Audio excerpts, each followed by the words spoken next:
Hello there, you beautiful people. My name is Willow, and welcome back to Supreme Commander Forged Alliance Forever, where today we're going to be looking at a 4v4 on the map generator. And I don't have anything special to say today, so you know what? Let's just introduce the players and see how they get on. First off, we do have Team 1 up at the top and Team 2 at the bottom.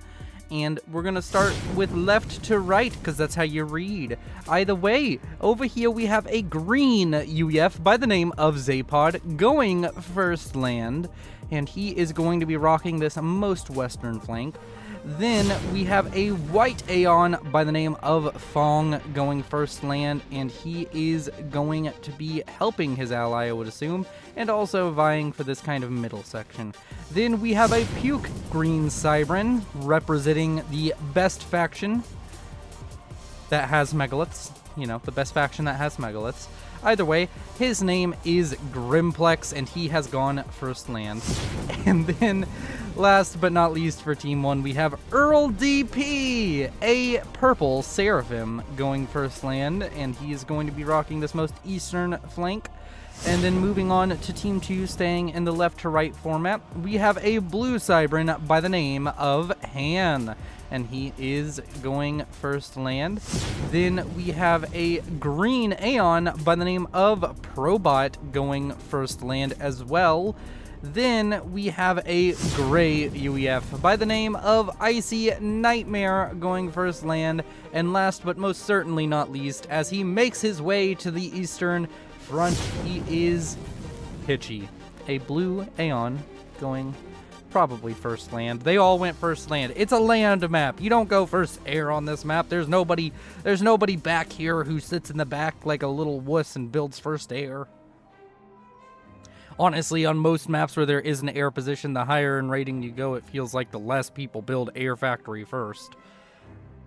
Either way, let's go ahead and see what the plan of these players is. We do have an engineer out already reclaiming a little bit, and as we zoom out and look at this MapGen map, a map probably never seen before and never seen again after, we can see a whole bunch of reclaim right here in the middle of the map, kind of forcing players who have half a brain to decide, oh right, I should probably go grab that. To move forward and get in conflict with each other very early. We then have some a little bit spread behind the bases, and as you can see, some of it's already been scooped up, all of it. But either way, looking at the terrain of the map, we can see it's a relatively flat map. There is not a whole lot here that's going to hinder your unit's movements. There are, of course, these tiny mountains that don't really affect all that much. And we have these super shallow, I don't know if this is actually water. This might be considered water, but you could never put a naval factory there, so these might be impeding movement. But other than that, it's a flat map with a lot of mexes to expand to for every player. And it's going to look like a, probably more akin to like a pyramid game. But this has even less impediment than a pyramid game. Maybe even more like Canis almost. Either way, we do have an early T1 bomber coming out trying to harass Icy Nightmare. It has managed to pick up 3 kills for its trouble so far, and there's still not an interceptor from which I can see. So we're going to have another engineer or two most likely going down. Is he going to dodge with the engineer? Is he going to dodge? He is definitely not dodging now. Nope. Engineer is dead, and this bomber is actually getting quite a little bit of value. We have another bomber out from Fong. The 1,500 rated players on Team 1 have decided that they are going to try and hinder Icy Nightmare, who is the highest rated player in the game at 1,800 rating. They've decided to hinder him and hinder him forthwith, making sure that he cannot have engineers to do all the build powery things that engineers normally do. Well, that's all my NGs. 2 NGs left. Well, that's unfortunate. Either way, oh, whoa. Is that another NG? Yep, he killed another NG. Damn, he's literally going to kill every NG. Nope, more NGs are being built. There's a chance. Oh, is the wreck going to land? Aw, damn. If the wreck landed directly on this engineer, it would not have enough damage to kill it. I'm pretty sure Bomber Wrecks have a damage of, I thought it was 15 when they fall. That might be wrong. It may even be 10, but it's definitely not 38 or higher. So yeah, as we look over onto this eastern flank, we can see some comms finally getting engaged with one another. A line of Zooey spam. There, of course, is always these comms trying to get some reclaim. A factory looking like it's going to go down to Earl DP. And then on the most eastern flank, we can also see the comms flirting with the idea of attacking each other once they're done building land factories right next to each other. We do have some artillery out, which are harassing the land factories. Looking back down here at Earl DP and Hitchy as they get on. It does look like Hitchy is taking the worst of this trade. He was reclaiming earlier, of course, and now he is starting to fall a little bit low on HP, down to 6,500 versus Earl DP sitting pretty at nearly 10,000. And that is probably going to be Earl DP's little signal to push forward, and Hitchy's sign that he should probably just step back a little bit, get some more spam, heal up, maybe get an upgrade or two. He is going to duck down into the water, which doesn't look like water at all, and probably get an upgrade. That's what I would do. And then over on the western flank, we can see the factory wars. They continue.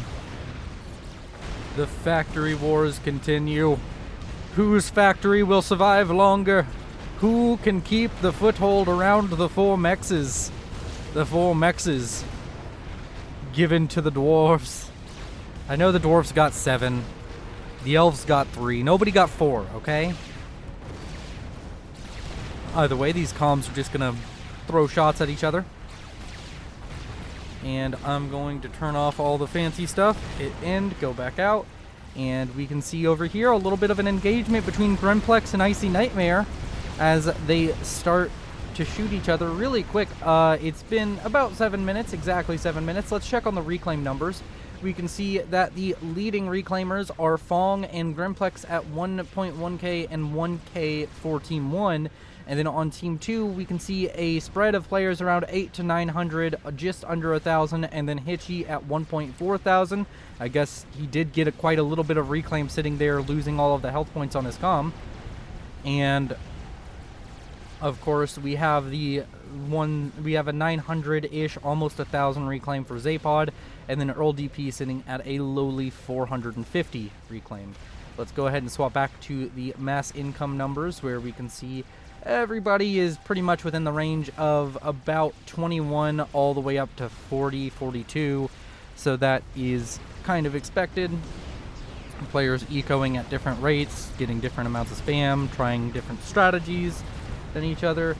We can see that the units of the factory wars have been won by Han as of the moment, but there's definitely more units here for Zapod. So Zapod has the unit advantage, but he's going to lose it if these factories, if this factory finishes. These factories stay here, he's going to have a little bit harder time. The reinforcement time is going to be much shorter. Over here we can see the comm of Fong has decided to get aggressive. It's moving in towards this forward operating base of Probot. Sorry, couldn't remember the name for a second. Of Probot over here, and it is being quite effective. He's killing off a lot of units. He's probably going to be getting a little bit of veterancy as we see some comm on comm action. Over here we have roaming hordes of gray spam out from Icy Nightmare. He is just trying to find holes, chinks in the armor as it were, to just shove his army through, get some damage done towards the enemy's structures and bases. And currently he is sandwiched in between two different armies, but he still has a large amount of spam. We do have T2 coming out on the field, a very far forward T2 HQ out from Grimplex, being quite ballsy with that. Usually you do not see players decide to put their HQ on the front line. It's a good way to lose your HQ, you know, you don't want to lose that fancy tech that you worked so hard to get. Over here on the western flank we can see Fong's little assault, his prodding with the ACU, which now he has, I believe, gun and range on, has been very successful. He's managed to get this entire little area with these 4 mexes and this hydrocarbon destroyed on his own. And that is actually going to pose issues for Han, because now he can just start moving forward and Han has to fight 2 enemies at once. Over on this eastern flank, we can see Icy Nightmare moving in. He's going to try and put a halt to the T2 production before it gets started.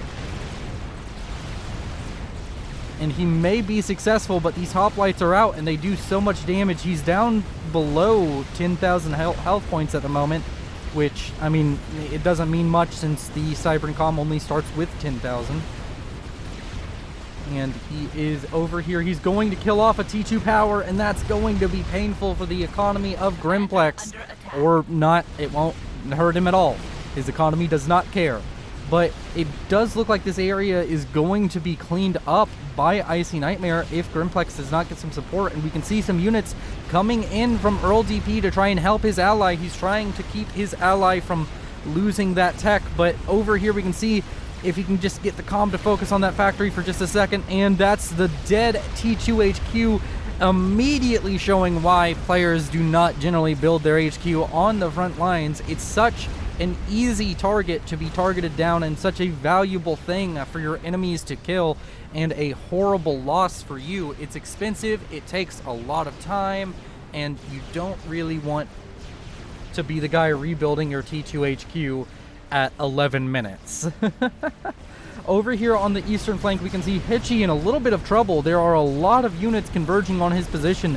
He has about 6,000 health currently and falling. This could be quite dangerous for him.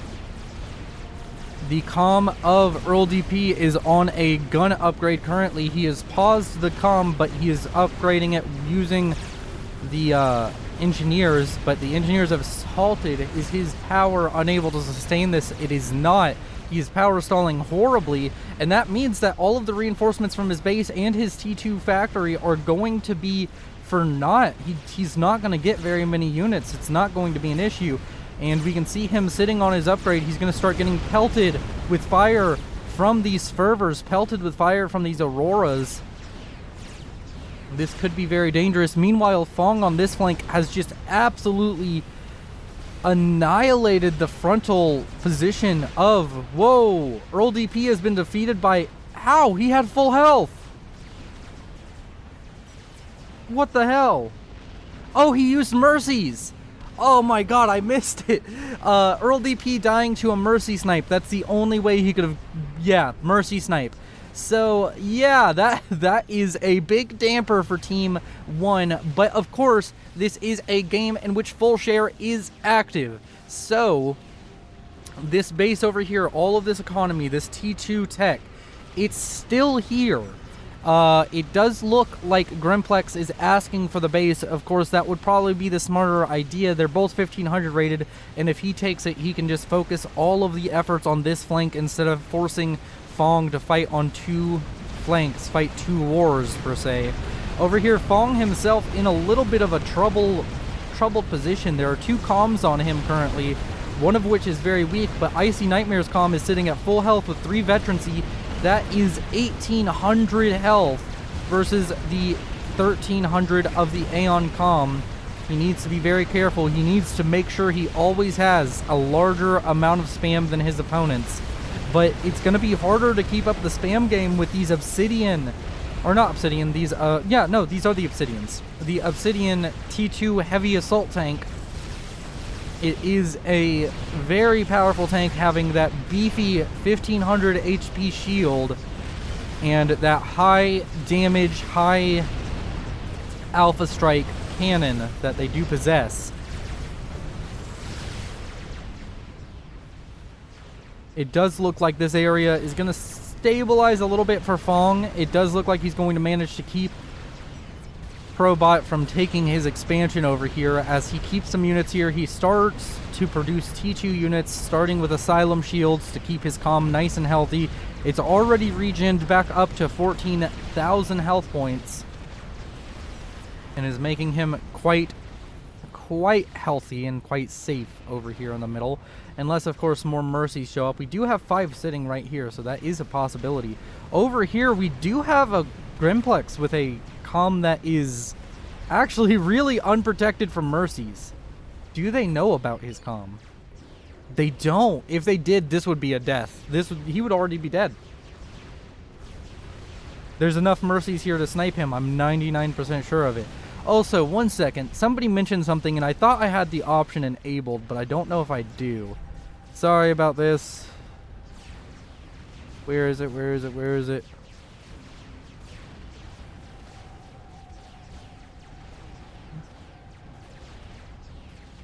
I don't know where it is. Show armament details in build menu. Improved unit selection, sure. Okay. So, wait. Do I have to select the unit? One second. I'm just going to select a unit over here. Commander under attack. Okay, yeah, if I select a unit, I can click on it and see this. So why don't we select the Mercy? Where's the Mercies? Okay, the Mercies are coming in for a snipe. And we can see that currently they have 2,400 damage. The comm of Grimplex is falling back. And any amount of AA kills these. They have 10 HP. Any AA weapon in the game literally one-shots them. They are coming in towards the nope, here comes interceptors. This is not going to... Whoa! Oh man, that was actually really close. You can see them falling and doing damage to Grimplex. And over here on this eastern flank, we can see Ilsheva is actually firing into the comm of Hitchy, who is surprisingly, like, there's not a lot of units here to protect him. There's going to be a lot of Ilshevas, some hoplites. A lot of units are going to start coming his way very soon. He should probably get a little bit further back. He does have 3 vet, which is nice. We have 4 vet on the comm of Fong, and I've been neglecting it, but the factory wars have had a massive turn, and we can see right now that there is an absolute war going on as these players vie for position. It does look like Zapod has managed to grab quite the distinct advantage over on this side, and as far as like grabbing this expansion, sorry, I totally went scatterbrained there for a second. I lost my train of thought completely. Either way, Zapod has managed to grab quite the advantage over here, getting really well set up, throwing up T2 PD and everything, just able to kind of fire base and hold these mexes. If he can start getting those upgraded to T2, he will have a massive advantage over his opponent, Han. And over here on the eastern flank, we can see Hitchy is getting a little bit in hot water because of all these T2 units showing up at his door. That's a lot of hoplites. He's probably going to need to fall back into the water sometime soon. Honestly, he overcharges and gets a huge amount of value, killing off 3 hoplites with 1 overcharge. But overcharge, while powerful, is not going to save him here. He's going to start losing ground heavily if he doesn't get his own units out, I feel. I guess he is getting out some T2 engineers. He could... Oh, he's going to use mercies to kill off T2 units. Is that what he's doing? He has 1 tool in his toolkit, and it's a goddamn mercy. And over here in the middle, we can see Fong is starting to fall apart. He does not have double eco, and he is currently fighting 2 different players. He's fighting both Icy Nightmare and Probot. We do see some units coming out from Zapod to try and help him. But this could be very, very dangerous for Fong. Of course, his comm still very far forward, currently at 4 out of 5 veterancy and very close to its next rank of vet. It's at 118 kills. Probot sitting at 71 kills. Icy Nightmare sitting at 93 kills and only 31 for Grimplex, and Hitchy is at 80 kills. Oh man, how are the 2 western flankers? 24 kills and 118 kills. So every comm in this game getting some kind of value at killing units. Except for maybe Earl DP, but he did kill a lot of units with his comm before he died, I'm sure. And Probot falling dangerously low on HP, currently sitting around 3,000 HP and falling. We'll have to see how this goes.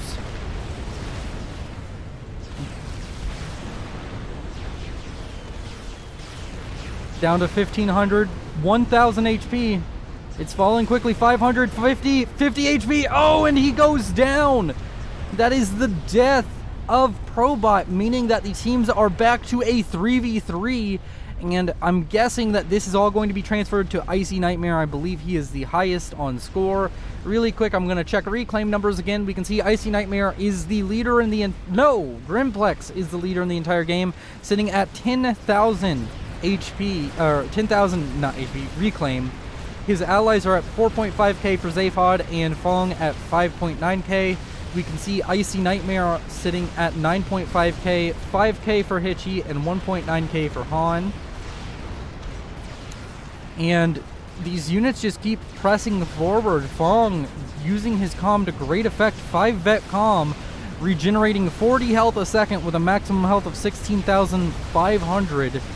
And we can see a large air presence out from him as well, along with his ally.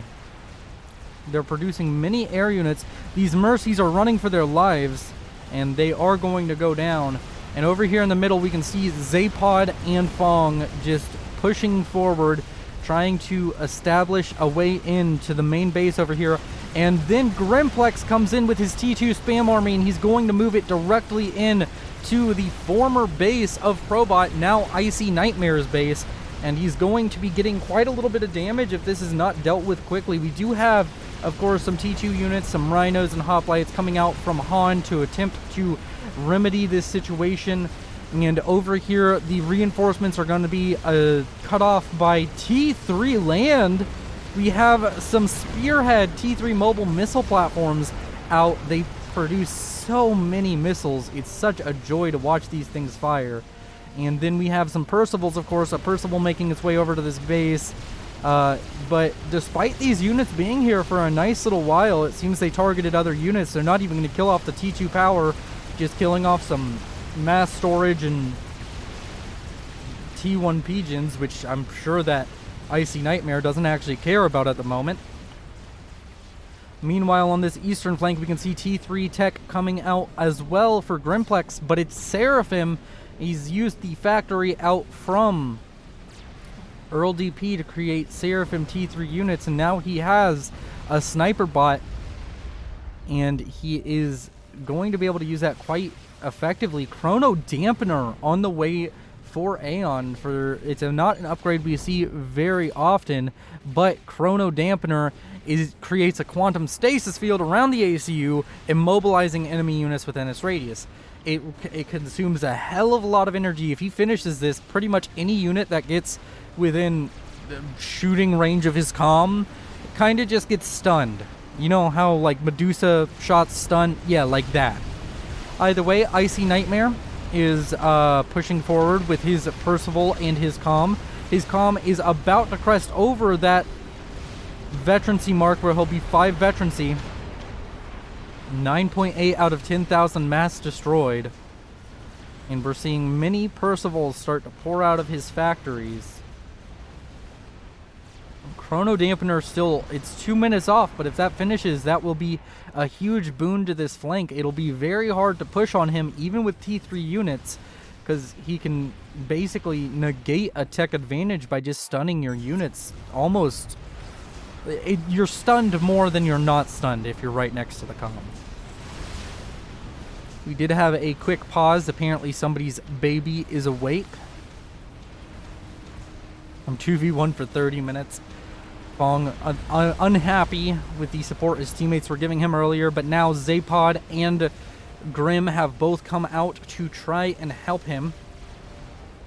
And it's resulted in a scalp.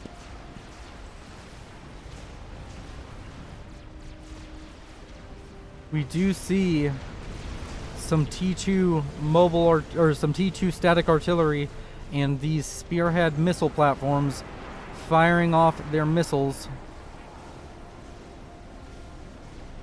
It's such a cool little bot feature cool thing. Such a cool unit. Okay. Over here we can see more cool units going at it with each other. We can see Auroras and Obsidians fighting off against Othams, along with the occasional Fervor. And it does look like Chrono Dampener has been finished, and we should be able to see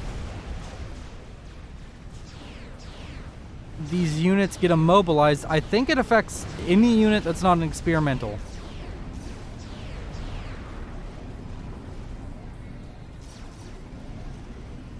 I don't know if it puts the lightning effect on top of them.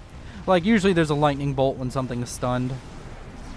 But he's going to make it very difficult to advance. It might not be a stun, it might just be an immobilization.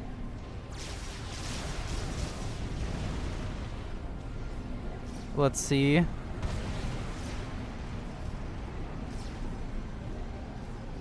I'm very curious. Is he not able to run it? Does he not have the power to run it? Commander under attack. He may not. Strange. Okay, well, he is in a pretty fucked position either way, because, like, even if it were working properly, this is a tough ask. It's a lot of T3 units.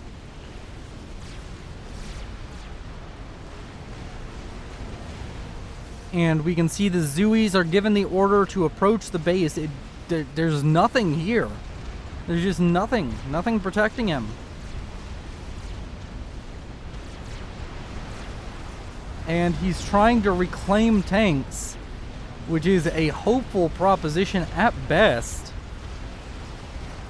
This is a very dicey situation. I'm just going to look at the rest of the map really quick. I'm not seeing anything of worthy note, so we're just going to keep an eye over here on this and see how it gets on.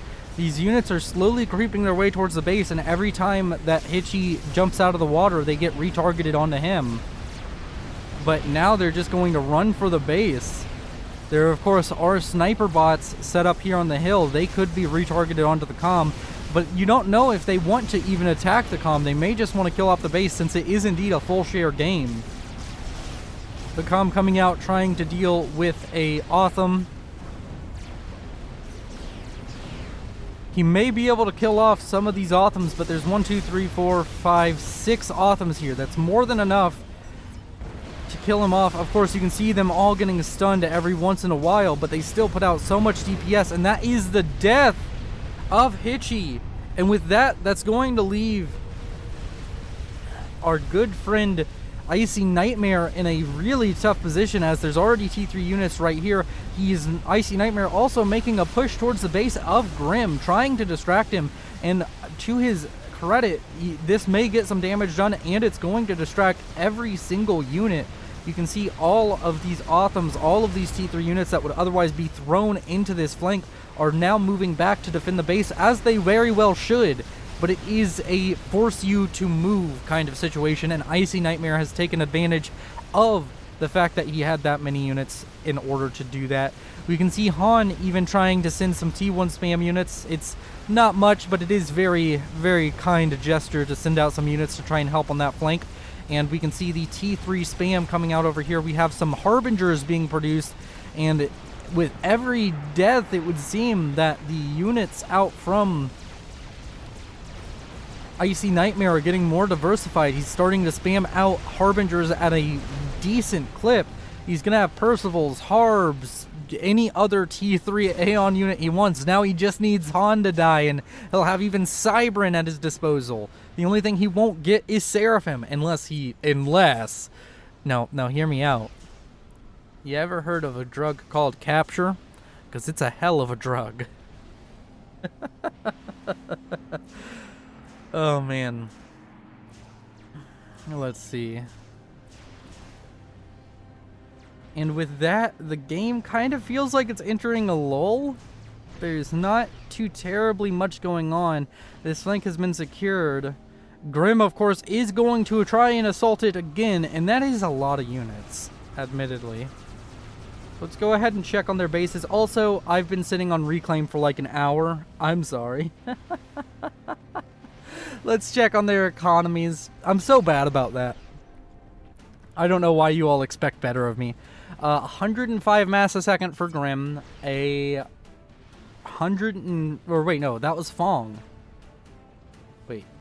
Fong is at 105. Grim is at 109 with 2 bases, which is strange. Zapod is currently sitting at 82. Icy Nightmare at 253. And Han at 74. So, overall, what that means is it's pretty even. Team 1 still has a slight mass advantage. Not really, actually.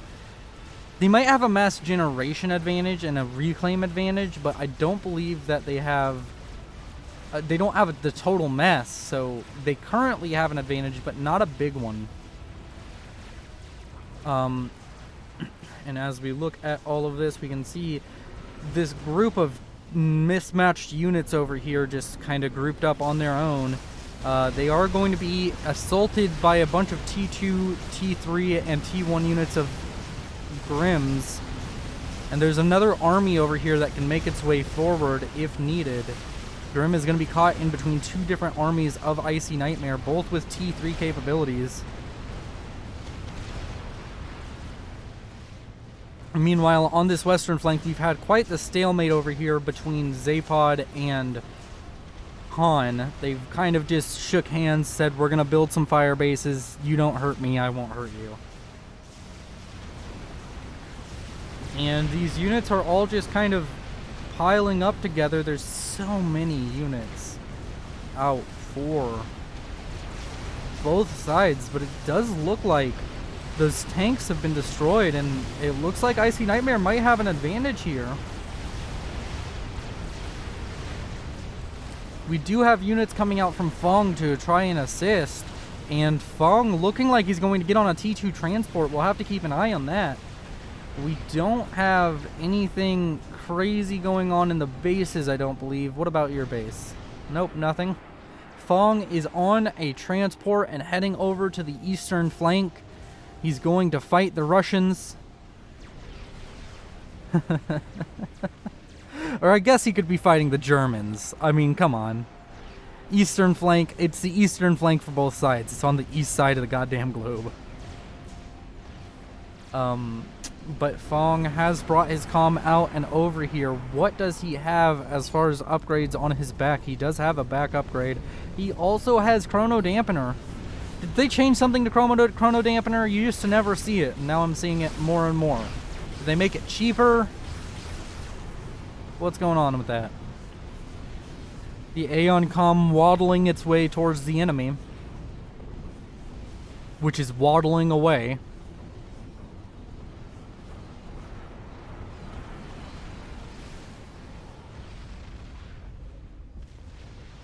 But as we can see, it is Icy Nightmare controlling basically 3/4 of the map and just trying to make something happen. He has been hemmed into his base and he has been beaten down, but he's also managed to hold on to everything his allies built. He has not lost much in their deaths.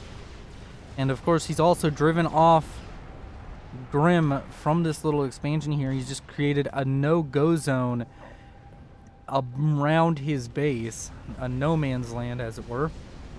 A bunch of units being transferred over to Fong, as well as of course him sending over a lot of his own units.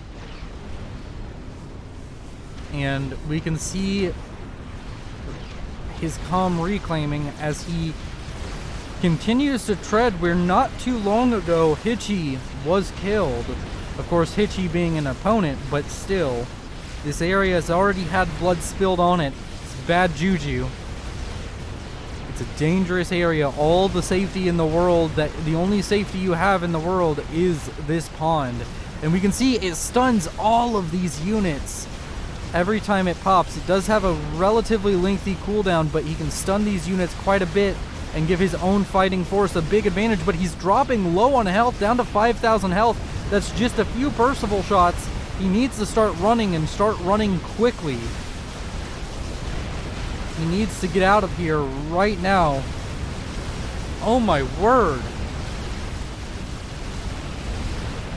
Just look at the carnage, the absolute devastation. He gets onto his transport, but there's a There's a cougar! There's a cougar! No! He got onto the transport and it killed him. The cougar caught his... Oh my word! The cougar kills off the T2 air transport. Sorry, I hit my microphone in excitement. And he's dead. That's Fong down. And all of these units are going to be transferred back to Grim. Grim is going to be alone. Well, wait, no. Zapod still exists. I forgot about you, Zapod. How you doing over here? What are you doing? Oh, you getting upgrades. How cute. You're also building yourself some demolishes. Oh yeah, some demolishes and the spearheads. Wow. Good job. Good on you. Good on you. Oh god. Over here on this eastern flank, we can see a bunch of loyalists showing up from nowhere. Han bringing some loyalists to a Otham and Percival fight in Harbinger. A lot of T3 bots being built, but we do have a much bigger than T3 bot being built. It is the Yathoda. It is the chicken. And it is going to be done in 3, 2... Oh wait, no, never mind. I thought that was 90%. God damn it. I was so close. This is gonna finish before these units get here. Just I know, spoiler alert and everything, but yeah, that's what's gonna happen. So the Yathoda is going to finish momentarily, and there it is. We'll have to see what it does to this T3 army. Of course, the Yathoda not quite the best in a head-up fight. It's one of the better experimentals at supporting a T3 unit over just walking in on its own, in my opinion. It's very good with an army behind it. And it's decent at killing off T3 units, as most experimentals are. But it is quite dangerous to approach a line of Percivals, Harbingers, and Loyalists with just an experimental. Of course, it isn't alone. There are units surrounding it. And we can see this giant plasma electric ball of death come in and kill off some more T3 units. A spearhead being scalped. Poor spearhead. And we see many units falling to the fire of this chicken now. These loyalists not responding. They're going to attempt to go around this hill over here. Possibly distract the chicken, keep it from moving forward towards the base for a little while. But with this chicken and with this massive force, wow, that's a lot of sniper bots. That's a lot of sniper bots. With this T3 and experimental force, he could debate attacking into this area, which has claimed so many lives. 2 to be exact, you know. I'm bad at numbers, but 2 is a big one, right?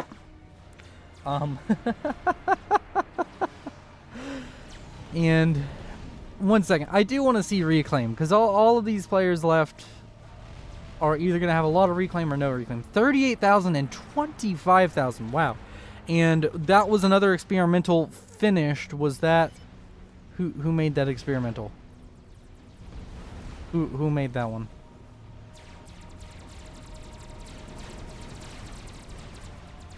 Oh, it was a Fat Boy. Hello, Fat Boy out from Icy Nightmare.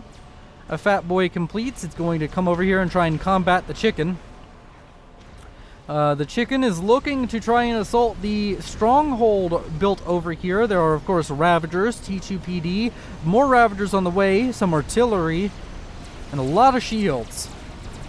Or maybe he's just trying to come straight down here, but I don't know why he wouldn't take the most eastern flank. He was going to do that, put some more space in between him and the enemy units. Either way, these units over here are going to be dying at a rapid pace as we just see so many. Wow, it's beautiful, honestly.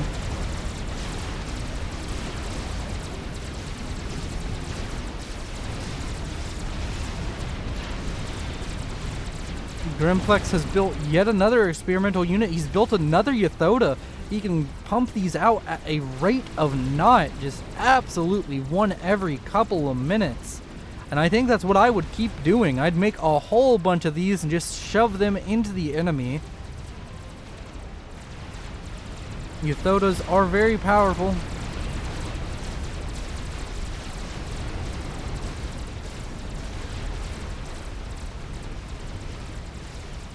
Do we have any other shenanigans going on in bases? We don't see any nukes. It's 36 minutes. It's definitely past time for... Oh, I'm going to build a nuke now. We have a nuke out of you, Icy Nightmare? No, we have a nuke defense coming up. But no nuke. What about you, Han? You doing anything spicy? You're building a Monkey Lord, which is very cool. Did that Yathoda die? Yeah, that Yathoda just died. It died to Ravager shots. So we're back down to just one Yathoda, but if he builds another one, which he is currently doing, it'll be done in about 20 seconds. And he'll have yet another Yathoda to use against his opponents. This fat boy is out here and is going to be causing a lot of damage. And we do have T3 air out by now. I'd like to mention we do have some T3 strat bombers out. They are of Aeon origin, meaning that they are not Grimm's, but instead from Fong's old factory. We have a lot of ASF. Wow, that's actually dominant air control out from Grimm. He has all of the air control. And we do have 4 strat bombers, as they said. I think I just saw the order given to move. Are they moving out to attack? No, they are going to keep grouping up over there. And we can see this Yathoda is now falling back after taking a little bit of a beating, but another one's going to be done within the next, like, minute. There's going to be another Yathoda. How is Grimplex's economy doing? He's stalling heavily. Maybe Megalith? We can also just check anything else going on over here. Nope, there is not. And we can see the comm of Grimplex is actually sitting right back here. It is a snipeable target. Of course, it's in the water, but it's not going to be unkillable. If you had enough torpedo bombers and didn't get noticed, you could definitely get in back behind here and kill off that comm. We do have the strats coming out to drop bombs, but the Asylum shield generators managed to save the day. I don't know if 4 strats kills off a fat boy. It sounds about right. I might be wrong on that, though. But with Asylum shield generators, anything is possible. Even you could have a surviving fat boy. As a Yathoda limps away with 9,000 HP, and we see units over here, Harbingers over here, harassing, poking, and prodding. And we have double Yathoda on this flank now. Of course, one very hurt, but still, it's an experimental unit. Over here in the middle, we can see a bunch of units pushing towards the T3 air production facilities, but I don't think it's going to be much of an issue as we have many Harbingers showing up along with some sniper bots to keep this from causing major damage. As well, of course, as the odd strat bomber to drop bombs on T3 units. We have more and more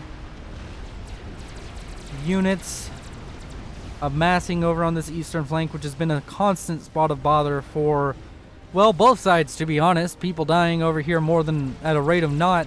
Also, whenever I said 2 earlier, 3 people have died over here. I forgot that Earl DP died over here, and then right here is the scorch mark from our good friend Hitchy, and then right here is the scorch mark from Fong.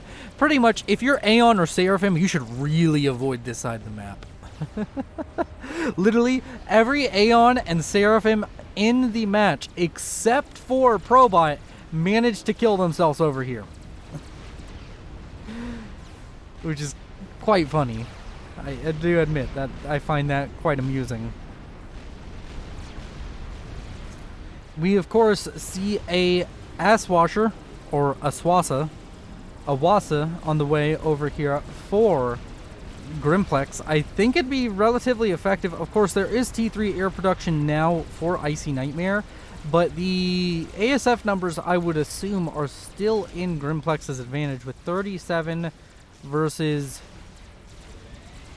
20.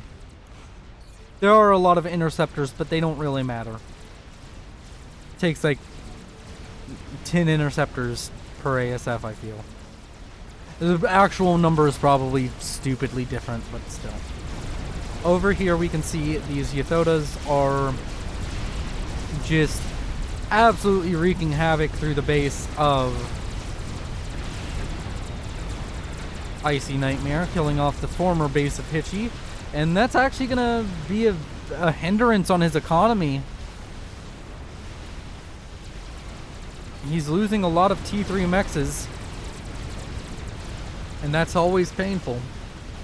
These Yathotas are just going to keep pushing forward. We do see a lot of air units coming out to try and wrestle air control over here. These interceptors and ASFs trying to get air control so that he can use gunships to kill off these Yathotas. And these Yathotas are actually going to be pushing quite deep into enemy territory. We do have stingers and gestures out. I just heard an explosion. What was that? That was a quantum reactor. And these Yathotas are going to be able to push in here. I don't know if they're going to get very much. They are losing health quite quickly to all of these gunships, and it does look like the air battle was actually won by Icy Nightmare. And the first Yathota is going to fall short, but the second Yathota is going to die right over here next to all of these mass extractors. It may kill off some T3 mass extractors for its trouble. This mass extractor is doomed, right? Come on. Tell me this one's doomed. It better be doomed. If this mass extractor doesn't die, I'm going to be very upset. Really? Really? Wow. This is the luckiest fucking mass extractor ever. And out of nowhere, Grim decides to control K. So that is the end of Grim. He just decides that he's done playing. He does not want to fight anymore. And that's the end of Grim. So now all of this has been transferred over to Zapod. And Zapod's going to have to be the little UEF that could, as he is massively outrated by an Icy Nightmare. He does, of course, still have all of this base to utilize. It's technically more than Icy Nightmare does now. He has more economy than Icy Nightmare now. Technically speaking, he could very well manage to pull a victory. It's still up in the air. He's going to continue building the Aswasa, I would assume. I don't think it's going to do too terribly much. I'm wondering why Grim control K'd. Like, I don't get Grim control K'ing. He had just used this. Like, was there something over here? Like, there was, of course, this army. But this army was not going to kill him immediately. He had Percivals and shit coming in. That was a little bit of a I'm tired of playing moment. I'm just going to give him that.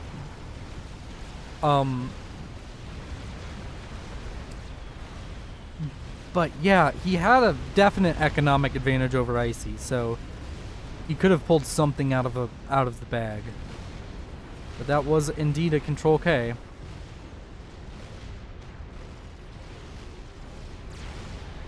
As the Aswasa nears completion,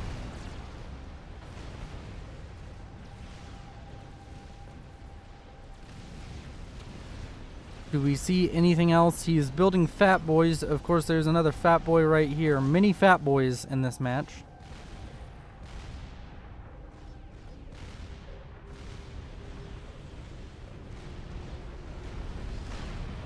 This spider bot that's been building for about 20 minutes is about to finish.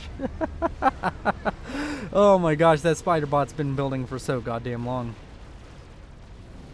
And the Aswasa is... Gosh, it's so close. That's the only thing interesting that's happening. Like, sure, there's this...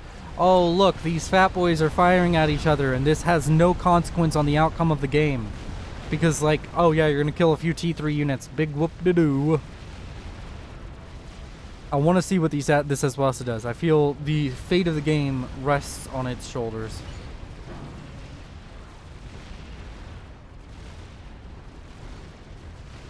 Alright. How much damage does an Aswasa bomb do? Oh, it does enough to kill a T1 scout. I guarantee you that. That poor T1 scout. It's like dropping a nuke on a mouse. And over here we can see just tons of T3 units being torn apart. We do have ASFs out from Icy Nightmare. I'm trying to kill off the S-Washer, but it's not gonna happen. The Iswasa lives with 11,000 health, admittedly very battered, very bruised. Does need to avoid this flak, but it does survive. He seemingly going towards the base of Han with the Iswasa. Let's see. I don't know. He's only gonna get one bomb off.